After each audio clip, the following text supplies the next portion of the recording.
dengan BMKG bahwa memang seluruh seluruh Aceh sudah terpapar asap kabut. Kita Banda Aceh untuk hari ini 120 tidak sehat bagi kelompok sensitif. Artinya ini waspada.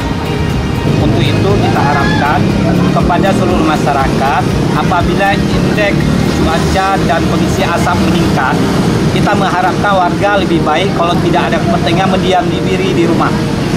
Kemudian kalau memang pun ada sangat penting ingin keluar rumah, pakai masker.